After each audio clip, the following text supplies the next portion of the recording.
안녕하세요. 각각의 이야기가 영혼의 숨결처럼 스며들어 잠시나마 마음의 짐을 내려놓게 하는 시간이 되기를 바랍니다. 오늘은 꿈은 있는데 체력은 없다 라는 제목으로 2030 세대의 숨겨진 피로와 작은 용기를 함께 들여다보겠습니다. 편안한 자세로 따뜻한 차 한 잔을 곁에 두고 천천히 따라와 주세요. 아침 7시 12분. 알람이 울리자마자 손이 먼저 간 곳은 스누즈 버튼이었다. 9분 뒤, 또 9분 뒤. 결국 침대에서 몸을 일으킨 건 7시 41분. 머리 위로 쏟아지는 햇살이 따가웠다.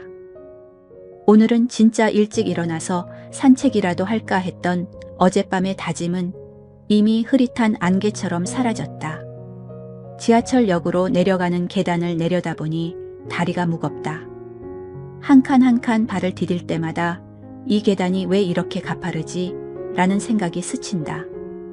20대 중반까지는 이 계단을 2칸씩 뛰어올랐는데 지금은 한 칸씩 숨을 고르며 가방 속 노트북이 어깨를 누르는 무게가 예전보다 훨씬 무겁게 느껴진다. 이게 나이 탓인가 아니면 피로 탓인가? 둘 다일 거라는 답이 머릿속을 스친다. 회사에 도착해서 가장 먼저 하는 일은 커피를 타는 거다. 블랙, 설탕 없이. 그래야 정신이 든다고 믿는다. 하지만 세 잔째 마실 때쯤엔 위가 쓰리고 머리는 여전히 멍하다. 회의실에서 팀장이 이번 분기 목표 우리 다 같이 힘내자 라고 외칠 때 나는 고개를 끄덕이면서도 속으로 생각한다. 힘내라고 이미 힘 다 썼는데. 점심시간 동료들이 오늘 뭐 먹을까 하며 메뉴를 고를 때 나는 아무거나 라고 대답한다. 사실 아무거나 먹고 싶지 않다. 그냥 먹지 않고 누워있고 싶다. 하지만 그럴 수 없으니 가장 가까운 식당으로 발걸음을 옮긴다. 밥을 먹으면서도 휴대폰을 들여다본다. 인스타그램 피드엔 누군가는 새벽 5시에 일어나 러닝을 하고 누군가는 프리랜서로 월 1,000만 원을 번다고 한다. 나는 왜 이렇게 못할까? 숟가락을 내려놓는 순간 자책이 밀려온다. 오후 3시. 슬슬 눈꺼풀이 무거워진다. 10분만 눈을 감자. 책상 위에 엎드리는 순간 옆자리 동료가 야, 또 자 하며 웃는다. 웃으며 대답한다. 아니, 그냥 잠깐 생각 좀. 하지만 속으로는 나도 모르겠어. 그냥 졸린 거야. 퇴근길. 지하철 안에서 창밖을 바라보다가 문득 깨닫는다. 오늘도 내 꿈에 대해 한 줄도 생각하지 않았다. 꿈은 있다. 작가 되고 싶다. 책 한 권 내고 싶다. 내 이야기를 누군가에게 전하고 싶다. 그런데 그 꿈을 향해 움직이는 체력이, 시간이, 의지가 없다. 집에 오자마자 넷플릭스를 켜고 소파에 들어 눕는다. 내일부터 시작해야지. 하지만 내일도 똑같다. 내 이름은 민수. 올해 30. 직장은 중소기업 마케팅팀. 연봉은 평균. 꿈은 작가. 꿈은 거창하다. 베스트셀러 작가가 되고 간견도 다니고 사람들 앞에서 저는 이렇게 꿈을 이뤘습니다. 라고 말하고 싶다. 그런데 현실은 다르다.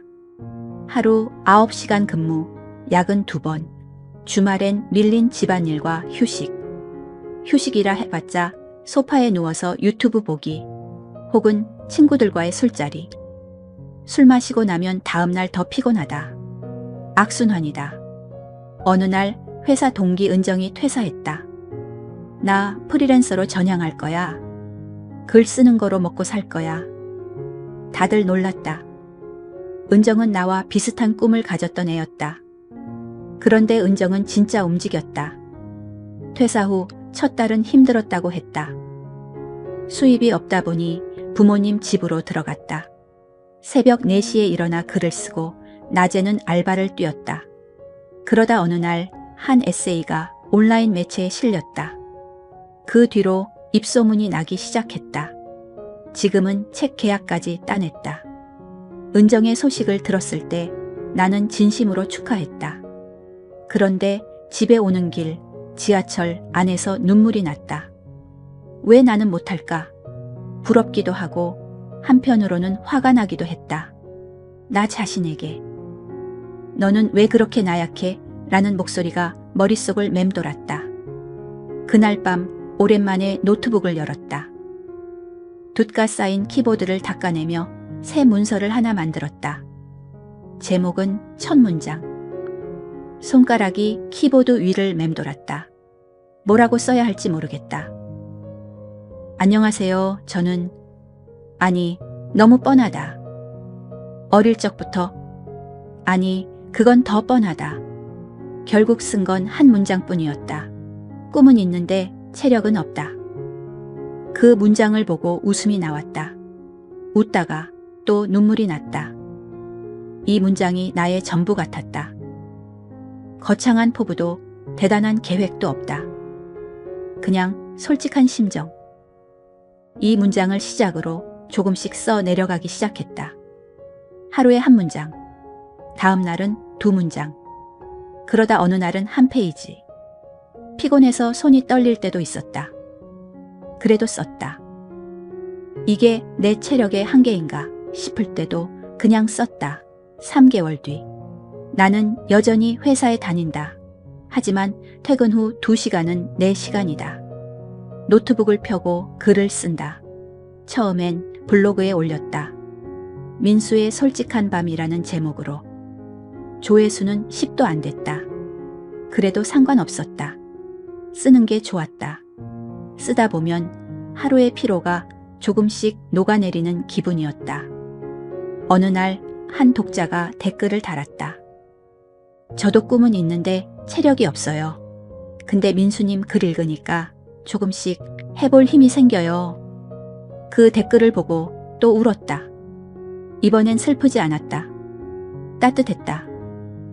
내 글이 누군가에게 닿았다는 게 믿기지 않았다. 지금도 나는 피곤하다. 아침에 일어나기 힘들고 지하철 계단이 가파르고 커피 3잔을 마셔도 졸리다. 하지만 달라진 게 있다. 피곤함 속에서도 작은 움직임이 생겼다. 꿈을 향한 아주 작은 발걸음. 하루에 한 문장, 한 페이지. 그게 전부다. 언젠가 책이 될지 안 될지는 모른다. 하지만 지금 이 순간 나는 쓰고 있다. 피곤하지만 쓰고 있다. 여러분도 그러지 않나요? 꿈은 있는데 체력이 없다. 의욕은 있는데 시간이 없다. 하고 싶은 건 많은데 몸이 따라주지 않는다. 그럴 때마다 스스로를 탓하지 마세요. 우리는 이미 충분히 달리고 있어요. 하루 24시간. 그 속에서 먹고 일하고 관계를 맺고 잠을 자고 그 와중에 꿈을 품고 있다는 것만으로도 이미 대단한 거예요. 작은 걸 시작해보세요. 하루에 한 문장, 5분 산책, 10분 독서. 그게 전부예요. 완벽하지 않아도 괜찮아요. 피곤한 날은 쉬어도 괜찮아요. 중요한 건 멈추지 않는 거예요. 아주 느리게, 아주 작게 계속 움직이는 거예요. 어느새 1년이 지났다. 나는 여전히 회사원이다. 하지만 블로그는 제법 커졌다. 구독자 5,000명. 출판사에서 연락이 왔다. 에세이집 내실 의향 있으신가요? 믿기지 않았다. 계약서에 도장을 찍는 손이 떨렸다. 책 제목은 아직 정하지 않았다. 하지만 첫 문장은 이미 정해졌다. 꿈은 있는데 체력은 없다. 그 문장으로 시작해서 피곤함 속에서도 걸어온 길을 담을 거다. 완벽하지 않은, 그래서 더 솔직한 이야기. 누군가에게 닿기를 바라며. 여러분, 오늘도 피곤하시죠? 괜찮아요. 피곤한 그대로 꿈을 품고 있다는 것만으로 충분해요. 지금 이 순간 잠시 눈을 감아보세요. 깊게 숨을 들이마시고 천천히 내쉬세요. 나는 이미 충분히 잘하고 있어. 그 말을 속으로 되뇌어보세요. 내일도 피곤할 거예요. 하지만 내일도 아주 작은 한 걸음 내디딜 수 있어요. 그걸로 충분해요. 꿈은 멀리 있어도 한 걸음씩 다가갈 수 있어요. 체력이 없어도 마음이 있다면. 오늘 이야기는 여기까지예요. 다시 한번 찾아주셔서 감사합니다. 다음에 또 만나요. 편안한 밤 되세요.